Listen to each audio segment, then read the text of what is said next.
Hello, everybody. This is John Evans, and you're watching another episode of Mid-Mod Money, the show that teaches you how to buy and sell vintage items for a profit. Thank you for tuning in to this internet program. Thank you for liking and subscribing. Remember to comment. Maybe we'll interact that way. That would be fun. So let's focus on today's episode, which I got a few questions recently about how I do selling large art. And the truth is, I sell large art very well. And one of the reasons I do is because I have 4 booths at 3 different antique malls. So I have a lot of space to have large art. Space is the issue. So today I want to focus on factory art because it is the most common type of art you will find in thrift stores. Factory art is a much debated topic. Some people think it's garbage. Some people think it's beautiful. And that is irrelevant because as long as there are people who want to buy it, it doesn't matter what you think of it one way or the other. So let's take a look at 2 factory art pieces I found recently and then some of the higher end factory art. What differentiates low end and high end? So the first thing I found is a low end piece of factory art. It is this. Probably the most common type of factory art you'll find is flowers. These colorful yellow, orange, and green floral bouquets, whatever you want to call it. This was $11.99. That's a little bit high. Not much, but I paid $11.99 for it.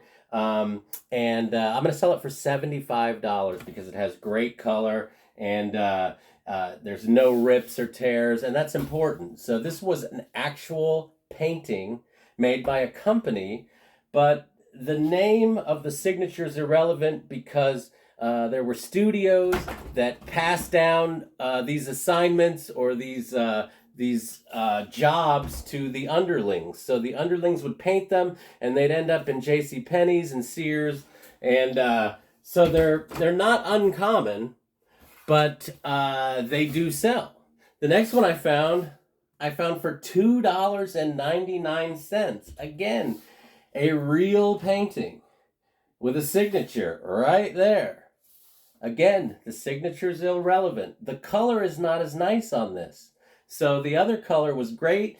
This is a little more muted, but it still has value. This was $2.99. $2.99. So if I sell that for $40, I'm in good shape because I make $37.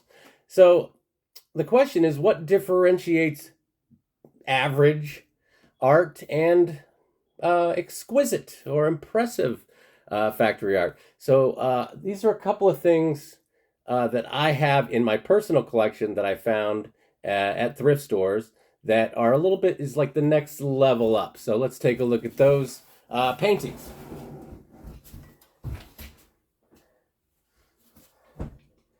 This was $5.29 at St. Vincent de Paul. $5.29. Again, a real piece of art. Hand painted. Signed C. Patterson. But C. Patterson was not a well-known artist or even really a good artist. He was an artist that worked for a company that mass-produced paintings. So he probably banged this out in 15 minutes maybe, but the murkiness of this painting, the weirdness, the isolation aspect of this painting is unusual, really unusual. And because it's so unusual and dark, this painting will probably go for $125 because it is so murky. Can't think of the word I'm searching for. It's just not there. This next thing I found in rural Maryland, these ships. Look at that. That's a beaut. That's a beaut, Clark. This one was $15. But again, it's a larger size. You can see that the paint is kind of like caked on there. Can you see that? It's got good texture. Colors, very 1970s browns and tans.